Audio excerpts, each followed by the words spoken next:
السلام علیکم ورحمۃ اللہ وبرکاتہ۔ میں ڈاکٹر طارق راجپوت آج کی اس ویڈیو میں آپ کے لیے بہت ہی اہم ٹاپک بیان کرنے جا رہا ہوں۔ آج کل جو ہے وہ ڈینگی اور چکن گنیا بہت زیادہ ہو رہا ہے اور یہ برننگ ایشو ہے، ہاٹ ایشو ہے، تو لہٰذا اس کے بارے میں ہمارا جاننا ضروری ہے۔ لہٰذا توجہ کے ساتھ سنیے اور اس کو سمجھنے کی کوشش کیجیے۔ دیکھیں، چکن گنیا جو ہے اور جو ڈینگی ہے، یہ دونوں جو ہیں وہ ایڈیز ماسکیٹوز سے ہوتے ہیں۔ ایڈیز ماسکیٹوز جو ہیں وہ ایسے ہم لوگ کو لکھتے ہیں ایڈیز اسپیسیز، یہ ایڈیز ماسکیٹوز سے ہوتے ہیں، لیکن یہ جو چکن گنیا ہے یہ ایک الگ ماسکیٹو ہے ایڈیز کا، جو کہ سندھیائی کہلاتا ہے، سندھیائی۔ اور یہ جو ہے دوسرے والا، یہ والا، یہ اس کا جو ہے نا ایڈیز ایجپٹائی کہلاتا ہے، یہ۔ اور ساتھ ہی ساتھ جو ہے یہ اور دوسری اسپیسیز ایڈیز کی یہاں پہ جو ہے ہمارے پاس ایلوکیپٹس ہے، ایلوکیپٹس، اور اسی طرح سے یونیلیگیٹس بھی ہے، یونیلیگیٹس۔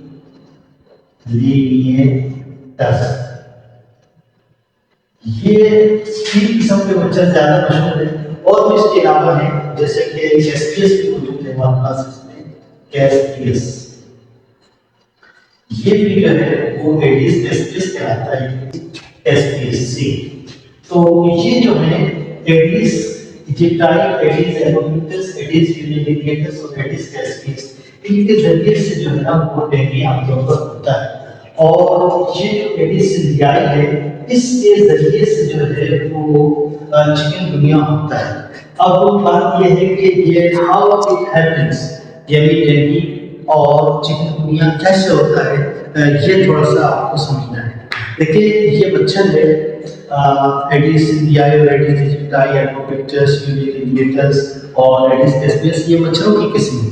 اور یہ جو مچھر ہے ان کی پہچان یہ ہے کہ ان کے پیروں کے اوپر جو ہے نا وائٹ بینڈس موجود ہوتے ہیں، تو white black and white bands موجود ہیں، اس لیے ان کو زیبرا بینڈنگ بھی کہتے ہیں، زیبرا لائننگ بھی کہتے ہیں۔ یعنی زیبرا کے اوپر جیسے کہ وائٹ اور بلیک پٹیاں ہوتی ہیں، بینڈس ہوتے ہیں، اسی طرح سے ان کے لیگس کے اوپر بھی بلیک اور وائٹ بینڈس ہوتے ہیں۔ یہ خاص پہچان ہے ڈینگی کا اور چکن گنیا کا مچھر جو بھی ہوگا، ان کے لیگس کے اوپر یہ وائٹ اور بلیک بینڈس موجود ہوں گے۔ یہ جو ہے نا وہ کسی اگر ڈینگی کا جو مچھر ہے وہ کسی ڈینگی کے پیشنٹ کو بائٹ کرتا ہے اور پھر وہ جا کر کسی ہیلدی پرسن کو بائٹ کرتا ہے، تو یہ ڈینگی کا جو مچھر ہے وہاں سے وائرس لے لیتا ہے مریض سے، پیشنٹ سے، اور پھر وہ وائرس اس کے سلائیوا میں چلا جاتا ہے ماسکیٹو کے، اور پھر یہ دوسرے ہیلدی پرسن کو جب بائٹ کرتا ہے تو during the sucking of the blood یہ سلائیوا کے ساتھ ساتھ جو ہے نا اس وائرس کو بھی ٹرانسفر کر دیتا ہے۔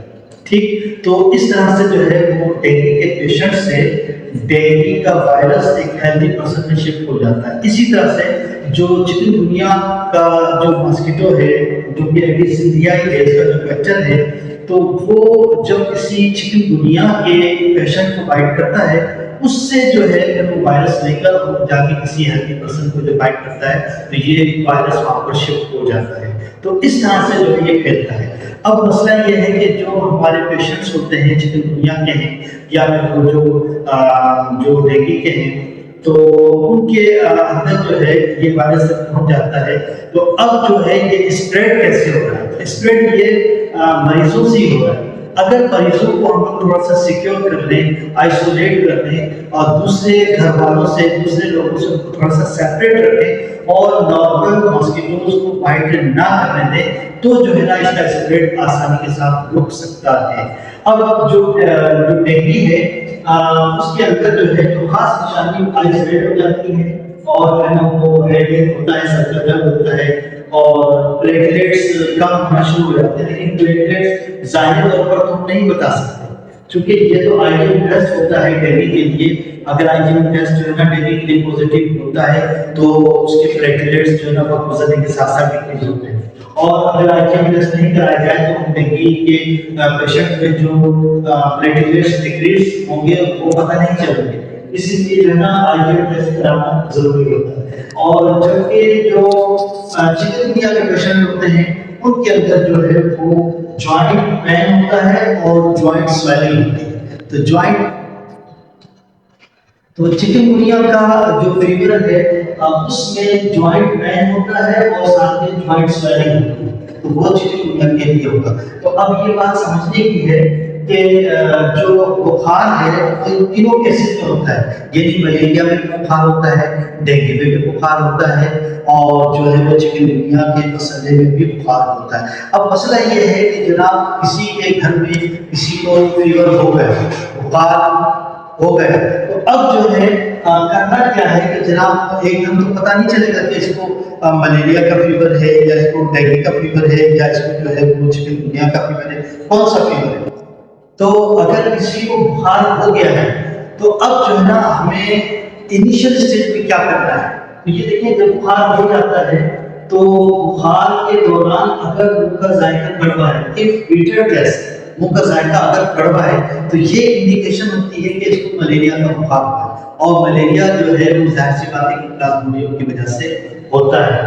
تو یہ ملیریا کی نشانی ہے کہ منہ کا ذائقہ کڑوا ہو جاتا ہے, اور اگر الٹیاں ہوتی ہیں, وومیٹنگ ہوتی ہے, تو وہ یلو کلر کی اور بعض اوقات جو ہے نا کچھ گرین کلر کی ہوتی ہے.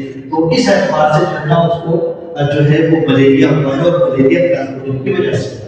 اگر فیور ہے اور فیور کے ساتھ ساتھ آئیز ریڈ ہیں, ہیڈ ایک ہو رہا ہے اور کمزوری ہو رہی ہے بخار کے ساتھ ساتھ, تو پھر جو ہے وہ آئیز ریڈ ہونا اور ہیڈ ایک کا ہونا, یہ سر کا درد ہونا, یہ پھر ڈینگی کی علامت بنتی ہے. پھر جو ہے اگر فیور کے ساتھ ساتھ جوائنٹ پین ہے اور ساتھ میں جوائنٹ سویلنگ بھی ہے, اور اس میں جو ہے سویلنگ کے ساتھ ساتھ درد ہو رہا ہے, تو اس کا مطلب یہ ہے کہ اس کو چکن گنیا ہو گیا. آج کل جو ہے چکن گنیا بھی ہو رہا ہے اور ڈینگی فیور بھی ہو رہا ہے. تو دونوں کے اندر تھوڑا سا ڈفرینس ہمیں کرنا ہوگا یہاں پر کہ یہ جو دونوں ڈیزیز ہیں یہ وائرل ڈیزیز ہیں. ڈینگی اور چکن گنیا دونوں وائرس کی وجہ سے ہوتا ہے, ٹھیک ہے نا. اور یہ جو ملیریا ہے وہ جو ہے پلازموڈیم کی وجہ سے ہوتا ہے. تو اگر بخار ہو گیا ہے اور پتہ نہیں ہے کہ ملیریا ہے, ڈینگی ہے, چکن گنیا کیا ہے, تو اس کے لیے کچھ بھی نہیں کھائیں گے, بلکہ یہاں پہ جو جوسز کا استعمال کریں گے. جوسز جو بھی آپ کو ملتے ہیں آرٹیفیشل فلیور والے ملتے ہیں وہ بھی, اور زیادہ بہتر یہ ہے کہ جو فروٹس کے جوسز ہوتے ہیں ان کو استعمال کیا جائے, یعنی فوری طور پر ان کا استعمال شروع کر دیا جائے. اور دوائیں کوئی بھی نہ کھائی جائے سوائے پیناڈول کے, چونکہ پیناڈول جو ہے وہ درد کے لیے کھائی جاتی ہے, اور وہ بھی جو ہے نا 1.4 یا 1.2 یعنی آدھی گولی یا گولی کا چوتھا حصہ جو ہے یہ استعمال کریں, زیادہ وہ بھی نہ کھائیں. تو اس کی وجہ یہ ہے کہ اگر خدا نخواستہ کوئی شخص جو ہے نا بخار ہوتا ہے اور اینٹی بایوٹک کھاتا ہے, یعنی سیلف میڈیکیشن کرتا ہے, اب تو یہ کہ آگے میں آپ کو بتاؤں گا کہ آگے جو ہے نا وہ آئیڈین ٹیسٹ ہونا چاہیے اور اس سے جو ہے کلیئر ہوگا.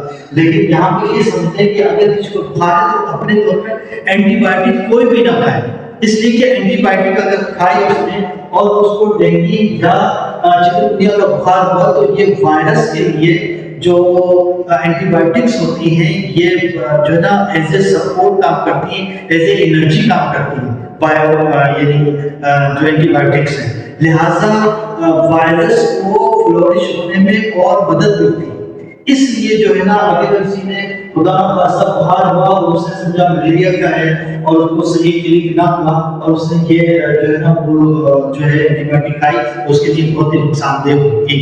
اس لیے جو ہے نا یہاں پہ جب فیور ہو جائے تو سب سے اہم بات یہ ہے کہ کوئی دوائی نہیں کھائے, صرف پیناڈول جو ہے نا اس کو یوز کریں. تو اگر ان کا ذائقہ کڑوا ہے جس کا مطلب ملیریا ہوا ہے, ملیریا جن کی وجہ سے ڈاکٹر کے پاس جائیں, ڈاکٹر کے پاس جا کے بتائیں کہ ان کا ذائقہ کڑوا ہے, وہ آپ کو ملیریا کی دوائی دے, ملیریا کے متعلق انجیکشن لگائے, آپ کا بلڈ ٹیسٹ کرنے کو کہے, تو اس میں مزید کنفرمیشن ہوگی. آپ کے بلڈ ٹیسٹ میں اگر جو ہے کلچر کے اندر پلازموڈیم آئیں گے تو وہ کلیئر ہو جائے گا کہ جناب جو ہے نا آپ کے بلڈ میں جو ہے وہ ملیریا کے پیراسائٹ موجود ہے, لہٰذا وہ ملیریا کی دوائی دے گا اور آپ ٹھیک ہو جائے گا انشاءاللہ تعالیٰ. یہ تو مسئلہ یہاں پہ ہو گیا اگر ان کا ذائقہ کڑوا ہے. اور اگر ان کا ذائقہ کڑوا نہیں, آئیز ریڈ ہے, ہیڈ ایک ہے, اور جو ہے نا وہ جو اس میں جو ہے جوائنٹ پین اور سویلنگ بی ہے. اب اس کے اندر جو ہے نا دو ڈیزیز ہیں، یا تو ڈینگی ہے یا پھر جو ہے وہ چکن گنیا ہے. اب اس کے لیے آئی جی ٹیسٹ کروانا پڑتا ہے، اس کے لیے آئی جی ٹیسٹ کروانا پڑتا ہے. ان دونوں کے اندر پلیٹلیٹس کے کاؤنٹ جو ہے ڈکریز ہوتے ہیں. پلیٹلیٹس کے کاؤنٹ کی جو نارمل جو کنڈیشن ہے، نارمل جو اس کے کاؤنٹ ہے وہ 1,50,000 ہوتے ہیں. 1,50,000 یہ نارمل رینج ہوتے ہیں، یعنی یہاں سے لے کر اور جو ہے نا 4,50,000 یہ نارمل رینج ہوتی ہے. یہ والی رینج جو ہے وہ پلیٹلیٹس کاؤنٹ کے لیے، یعنی ایک نارمل انسان کے اندر جو ہے نا 1,50,000 سے لے کر اور 4,50,000 تک جو ہے وہ پلیٹلیٹس ہو سکتے ہیں. تو خدا نخواستہ اگر آئی ایم ٹیسٹ کرواتے ہیں اور آئی ایم ٹیسٹ کے اندر یعنی نہیں کے لیے اس کے لیے اس میں 1,50,000 سے کم اگر آ رہے ہیں اور وہ وقت گزرنے کے ساتھ ساتھ اس کے اندر ڈگریز آ گئی ہے، یعنی صبح کے وقت ٹیسٹ کروایا، جب ہم ڈاکٹر کے پاس جاتے ہیں ہاسپٹل جاتے ہیں تو صبح ٹیسٹ کرتے ہیں، شام کو ٹیسٹ کرتے ہیں، بلڈ ٹیسٹ کرتے ہیں تاکہ اس کے پلیٹلیٹس کاؤنٹس کو دیکھا جا سکے کہیں ڈگریز تو نہیں ہو رہی. تو اگر وہ ڈگریز ہو رہے ہوتے ہیں 150 لیک سے نیچے جا رہے ہوتے تو پھر جو ہے نا وہ اس کا ایک حل یہ ہوتا ہے کہ جناب وہ جو ڈاکٹرس ہیں، میڈیکل آفیسر ہیں، وہ جو ہے نا وہ جو ہے جو ہمارے پاس پلیٹلیٹ بیگ ہوتے ہیں وہ جو ہے نا وہ بندے کو جو ہے باڈی کے اندر جو ہے نا پھر اس کے ذریعے سے دیتے ہیں. تو اس سے جو ہے نا مسئلہ حل ہوتا ہے. اور پھر دوسرے چیزیں بھی ڈاکٹر میڈیکل ڈاکٹر جو سجیسٹ کرتے ہیں وہ ہوتا ہے. اور چکن دنیا کے اندر یہ بھی پلیٹلیٹس کاؤنٹ جو ہے نا کم ہوتے ہیں، لیکن جو ہے نا یہاں پہ جوائنٹ پین اور سویلنگ ہوتی ہے. تو سویلنگ سے پتہ چلتا ہے، جوائنٹ کے اندر پین سے پتہ چلتا ہے کہ جناب یہ اس کو جو ہے وہ چکن گنیا ہوا ہے. اس کے لیے جو ہے نا پھر مزید جو ہے نا ڈاکٹر سے جو ہے وہ دوائی دی جاتی ہے اور پھر اس کے لیے مزید جو ہے نا وہ میڈیکیشن دیتا ہے. تو یوں جو ہے نا ان کے اندر تینوں کے اندر فرق ہے. تو اس اعتبار سے ابتدائی آپ کا علاج ہے وہ یہاں پہ جو ہے کوئی اینٹی بائیوٹک نہیں ہے، لہٰذا آپ کو اینٹی بائیوٹک سے اجتناب کرنا ہوگا. لہٰذا آپ جو ہے یہاں پر انیشل اسٹیج میں اگر پپایا لیف کا جوس یہاں پہ اسٹارٹ کرتے ہیں تو وہ یہ پپایا لیف میں آپ کو دکھا دیتا ہوں. یہ دیکھیں یہ بڑے سائز کا پپایا لیف ہے، یہ دیکھیں یہ بڑے سائز کا یہ فل گراؤنڈ لیف ہے اور یہ جو ہے یہ اس کا بیک سائڈ ہے، ٹھیک ہے نا. اور یہ بڑی سی ڈنڈی کے اندر جو ہے نا درخت کے ساتھ لگا ہوا ہوتا ہے. تو جب بھی پپایا لیف کو پلگ کریں گے توڑیں گے تو وہ اس کو اس ڈنڈی کے پاس سے یہاں سے نہیں توڑیں گے جہاں پہ یہ اسٹیم لگا ہوا، بلکہ اس کو یہاں ٹاپ سے توڑیں گے. جیسے کہ آپ کو ڈنڈی یہاں پہ دکھاتا ہوں اس کے اندر، یہ دیکھیں یہ جو ہے یہ ایک ڈنڈی کے ساتھ مل کر آئی ہے ڈنڈی، تو اس کو یہاں سے نہیں توڑنا، یہ میں آپ کو دکھانے کے لیے لے کر آیا یہاں سے توڑنا ہے اس کو درخت میں سے، اور یہ ڈنڈی درخت میں لگی رہنے دینی ہے. تو یہ طریقہ کار ہے. تو آپ جو ہے نا وہ یہ کریں گے، آپ جو ہے نا ابتدائی کنڈیشن میں ہی جو ہے وہ پپایا لیف جو ہے نا اس کا لیف. لہٰذا جب ڈفرینس معلوم ہو جائے کہ یہ ملیریا ہے تو ملیریا تو جب ہو گیا ہے تو پھر بات ختم ہو گئی. اب جو ہے نا جو مسئلہ ہے وہ ایک کا ہے. اس کے لیے جو ہے نا یہ دیکھنے کے لیے اور چکن دنیا کے لیے ہمیں ڈاکٹر سے کنسلٹ کرنا ضروری ہے. لہٰذا وہاں جائیں، آئی جی ٹیسٹ کروائیں، ڈاکٹر سے سجیشن لیں، ڈاکٹر جیسے سجیشن دے کہ اس کے اوپر ہم عمل کریں. تو اس طرح سے تینوں فیورز کے اندر ڈفرینس جب ہو جائے تو پھر جو ہے نا اس کا ٹریٹمنٹ اسٹارٹ کیا جائے. ورنہ شروع میں یہاں پر جو ٹریٹمنٹ ہے ہم نے آپ کو جو پپایا لیف کو بتایا وہ اسٹارٹ کر دیں اور پیراڈول استعمال کریں. اس کے علاوہ اور کوئی چیز نہ کریں ورنہ آپ مصیبت میں پڑ سکتے ہیں. اللہ تعالیٰ ہم سب کو محفوظ فرمائے اور ان بیماریوں سے اللہ تعالیٰ ہم سب کو بچائے. ہم یہاں پر اپنی اس ویڈیو کو اینڈ کرتے ہیں. السلام علیکم ورحمۃ اللہ وبرکاتہ.